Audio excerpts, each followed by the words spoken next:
आज का पहला पाठ नबी ईसाइयाह का ग्रंथ अध्याय 7 पद संख्या 1 से 9। यदि तुम्हारा विश्वास दृढ़ नहीं है तो तुम अवश्य विचलित हो जाओगे।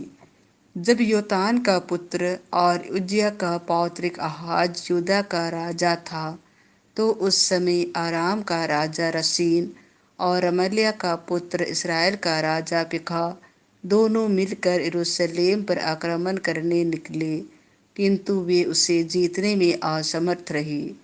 दाऊद वंशी राजा को यह समाचार मिला कि अरामियों ने इब्राहिम में पड़ाव डाला है।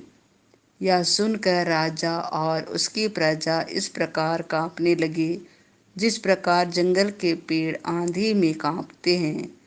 किंतु प्रभु ने ईसाइयाह से कहा, तुम अपने पुत्र यशार यूसुफ के साथ रंगरेज के खेत की सड़क पर जहाँ नहर ऊपरी तालाब से निकलती है आहाज से मिलने जाओ और उससे यह कहो, सावधान रहो, धीरज धर कर मत डरो।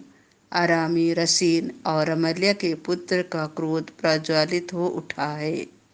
वे तो दो धुआंते लुहाठों के सदृश हैं। उनके कारण मत घबराओ।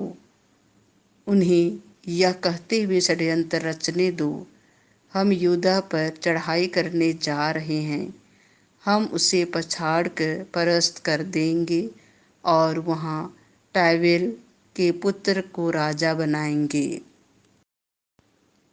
प्रभु यीशु यह कहता है, यह नहीं होगा, कभी नहीं होगा।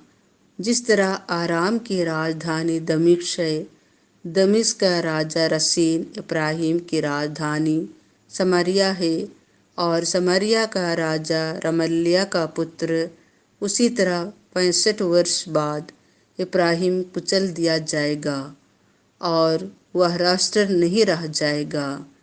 यदि तुम्हारा विश्वास दृढ़ नहीं है तो तुम निश्चय ही विचलित हो जाओगे।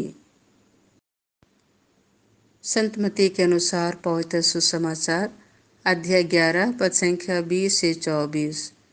न्याय के दिन तेरी दशा की अपेक्षा तीरुस और सीदोन की दशा कहीं अधिक सहनीय होगी।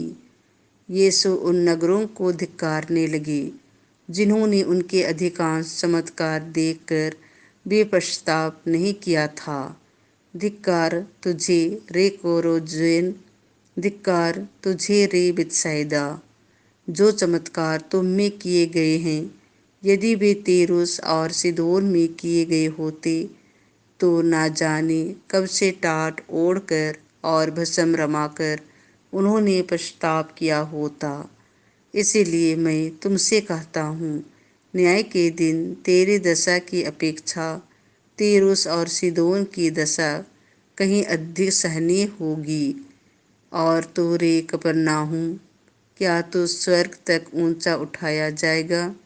नहीं, तो अधोलोक तक नीचे गिरा दिया जाएगा।